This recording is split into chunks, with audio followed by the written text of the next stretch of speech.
Hello viewers, আশা করি ভালো আছো। প্রতিবার এনে আপনার সামনে নতুন আরেকটি ভিডিও নিয়ে চলে আসলাম। আজ আলোচনা করব আপনার এইচএসসি 2024 সালে যারা সাবজেক্ট ম্যাপিং করে যাদের রেজাল্টটা তৈরি করা হচ্ছে, যে আপনাদের কিন্তু যেগুলো পরীক্ষা হয়েছে এর মধ্যে কিন্তু এগুলো পরীক্ষার কিন্তু কয়েকটি সাবজেক্ট কিন্তু যে ব্যবহারিক পরীক্ষাটা আছে কিন্তু, ঠিক আছে। এবং যেগুলো পরীক্ষা হয়েছে না এগুলো ব্যবহারিক মার্কটা কী দেবে, মানে কীভাবে দেবে তারা, এবং যেগুলো ব্যবহারিক পরীক্ষা আপনাদের যেগুলো পরীক্ষা হয়েছে এবং এর মধ্যে কিন্তু আইসিটি কিন্তু অনেক বোর্ড থেকে কিন্তু পরীক্ষাটা নিয়ে নিতেছে ব্যবহারিক, এবং আরও যেগুলো পরীক্ষা হয়েছে মনে করেন পদার্থবিজ্ঞান, যে এগুলো ব্যবহারিকটা কি নেওয়া হবে কি না এবং এগুলো মার্কটা আছে কীভাবে দেওয়া হবে, আজকে এই নিয়ে আলোচনা করব। তার আগে বলে আপনি যদি এই চ্যানেল নতুন হয়ে থাকেন তারা আপনার সাথে রিকোয়েস্ট থাকবে যে এই ধরনের নিত্য নতুন ভিডিও সবার আগে পাওয়ার জন্য অবশ্যই চ্যানেলটি সাবস্ক্রাইব করে পাশে থাকবেন, কারণ আপনার লাইক এবং সাবস্ক্রাইবের কারণে কিন্তু আমাদের নতুন আরেকটা ভিডিও তৈরি করার অনুপ্রেরণা সৃষ্টি করে। ভিডিওটি মনোযোগ সহকারে দেখবেন। যে এখানে দেখতে পাচ্ছেন যে একটা আপডেট প্রকাশিত হয়েছে যে জরুরি বিজ্ঞপ্তি, কিন্তু প্রত্যেকটা কলেজে কিন্তু এই ধরনের আপডেটটা কিন্তু প্রকাশিত হয়েছে যে যে প্রত্যেকটা কলেজের বেশিরভাগ কলেজে কিন্তু যে আইসিটি যে বিষয়টা সেটা কিন্তু নেওয়া হয়ে গেছে। হ্যাঁ, আইসিটির যে ব্যবহারিক যে পরীক্ষাটা এটা কিন্তু অনেক কলেজে কিন্তু নেওয়া হয়ে গেছে। বাকি যে সাবজেক্টগুলো যে ফিজিক্স হয়ে গেছে বা অন্য অন্য গ্রুপের যেগুলো সাবজেক্ট রয়েছে, যে তারা পরীক্ষাটা দিচ্ছে কিন্তু তারা ব্যবহারিকটা দিচ্ছে না। এখন ব্যবহারিকের তারিখও তাদের প্রকাশ করতেছে না। এখন তাদের মার্কটা কীভাবে দেওয়া হবে? হ্যাঁ, যে ব্যবহারিকের যে মার্কটা সম্পূর্ণ কিন্তু যে আপনি যে কলেজে পড়েছেন সেই কলেজের উপর কিন্তু ডিপেন্ড করে, ঠিক আছে। কিন্তু তাদের হাতে কিন্তু তারা ইচ্ছা করে তারা যেভাবে মন চায় এভাবে কিন্তু তাদের মার্কটা দিয়ে দিবে, ঠিক আছে। এখন যেগুলো পরীক্ষা মনে করেন যে আইসিটি পরীক্ষা দিয়ে কিন্তু প্রায় কলেজে কিন্তু নিয়ে নিছে যে ব্যবহারিকটা আইসিটি কিন্তু প্র্যাকটিক্যাল অনেকে নিয়ে নিছে, বা অনেকে 2 তারিখ দিচ্ছে, অনেক কলেজে 2 তারিখ নেবে, অনেক কলেজে 3 তারিখ ভাবে কিন্তু ডেট প্রকাশিত করছে। আর যারা দিয়ে দিয়েছে তো অবশ্যই ভালো, আর যাদের ডেট প্রকাশ করছে যে 2 তারিখ নেবে 3 তারিখ নেবে এই ধরনের ডেট যাদের প্রকাশ করছে, অবশ্যই আপনারা ব্যবহারিক পরীক্ষার মধ্যে উপস্থিত থাকবেন।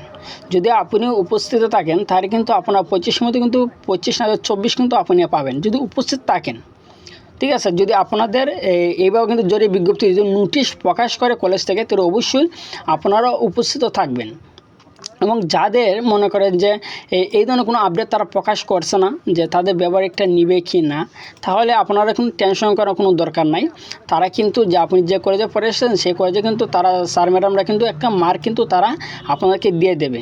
হয়তো মনে করেন যে 25-এর মধ্যে 18, 20, 21, 22 এভাবে কিন্তু তারা দিয়ে দিবে। আর যাদের আপডেটটা প্রকাশিত হয়েছে যাদের ব্যবহারিকটা নেওয়া হবে তারা অবশ্যই ব্যবহারিক পরীক্ষার মধ্যে উপস্থিত থাকবেন। যদি ব্যবহারিক পরীক্ষার মধ্যে উপস্থিত থাকেন তাহলে কিন্তু আপনারা 25 মধ্যে 24-25 কিন্তু আপনারা পাবেন। হ্যাঁ, আর যেগুলো পরীক্ষা দিয়েছেন মনে করেন ফিজিক্স আপনারা দিয়েছেন যে এগুলো ব্যবহারটা হবে কি না, এই ধরনের কিন্তু মানে আইসিটি ছাড়া কিন্তু অন্যান্য সাবজেক্টে কিন্তু এই পর্যন্ত কোনো আপডেট কিন্তু তারা প্রকাশ করে নাই যে এগুলো ব্যবহারকে তারা নিবে করে। হ্যাঁ, এই পর্যন্ত কিন্তু একটা কলেজে কিন্তু আপডেটটা প্রকাশিত হয় নাই। আমার কিন্তু একজন শিক্ষকের সাথে আমরা কথা বলছিলাম যে যেগুলো পরীক্ষা আপনাদের নেওয়া হয়েছে না, আপনারা যেগুলো পরীক্ষা দিয়েছেন এগুলো ব্যবহারকে তারা কীভাবে নাম্বারটা দেবে, এবং যেগুলো পরীক্ষা দিয়েছেন মনে করেন ফিজিক্স আপনারা দিয়েছেন, ফিজিক্সের ব্যবহারিকটা যদি আপনাদের না দেয় কলেজে তারা মার্কটা কীভাবে দেবে?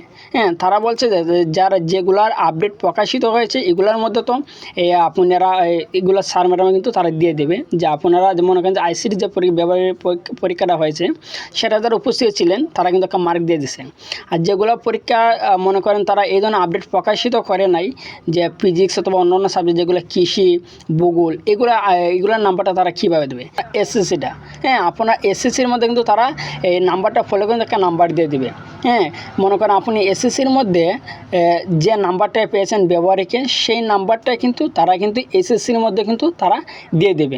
যেহেতু আপনারা সাবজেক্ট ম্যাপিং করে যেটা তৈরি করা হবে, কিন্তু শিক্ষা মন্ত্রণালয় থেকে সরাসরি কিন্তু তারা বলে দিয়েছে যে আপনাদের যে রেজাল্টটা তৈরি করা হবে যে এসএসসি এবং জিএসসি মার্ক অনুসারে, যেহেতু জিএসসি তো আপনারা এগুলো ব্যবহার দিচ্ছেন না, যেহেতু এসএসসিতে দিয়েছেন সেহেতু আপনার এসএসসিতে ব্যবহারকে যেতে পেয়েছেন এসএসসিতে কিন্তু এই মার্কে পাবেন। আপনার ইচ্ছা করলে আবার সহজে কিন্তু দেখেও নিতে পারবেন যে আপনি কত পাবেন। কারণ বলবেন কীভাবে দেখবেন, কীভাবে কিন্তু আপনার যে এসএসসির যে মার্কশিটটা আছে আপনি অনলাইন থেকে যদি দেখে নেন তাহলে কিন্তু আপনার যে কত নাম্বার পেয়েছেন ব্যবহারিকের নাম্বারটা সহ কিন্তু আপনি দেখে নিতে পারবেন, ঠিক আছে, যে সরাসরি কিন্তু দেখে নিতে পারবেন। আজকে এই ছিল আলোচনা যে ব্যবহারিক পরীক্ষার সর্বশেষ আপডেট কিন্তু এই ছিল। তারপর যেন আপডেট থাকেন তো অবশ্যই এই আমার কমেন্ট করে জানাবেন। আর আরেকবার এই কী কথা বলি যে এই ব্যবহারিক নিয়ে আপনাদেরকে কোনো টেনশন করার দরকার নাই, ঠিক আছে। ব্যবহারিক কিন্তু সম্পূর্ণ একটা কলেজের উপর ডিপেন্ড করে। যদি কোনো ধরনের আপডেট প্রকাশিত হয় যে আপনাদের যে পরীক্ষাটা ব্যবহারিক নেওয়া হবে, অবশ্যই আপনারা উপস্থিত থাকবেন, ঠিক আছে। আর যদি এই নিয়ে কোনো আপডেট প্রকাশিত না হয় তারপর টেনশন করার দরকার নাই। আপনারা কিন্তু এসএসসির যে ব্যবহারিক নাম্বারটা এনে কিন্তু তারা এইচএসসি 2024 সাবজেক্ট ম্যাপিং করে কিন্তু রেজাল্টটা তৈরি করা হবে। আজকে এই ছিল আলোচনা। ভিডিওটি যদি ভালো লাগে থাকে অবশ্যই একটি লাইক দিবেন। আর আপনি যদি এই চ্যানেল নতুন হয়ে থাকেন তার আপনার থেকে রিকোয়েস্ট থাকবে যে এই ধরনের নিত্য নতুন ভিডিও সবার আগে পাওয়ার জন্য অবশ্যই চ্যানেলটি সাবস্ক্রাইব করে পাশে থাকবেন। ধন্যবাদ। দেখা হবে অন্য কোনো ভিডিওতে।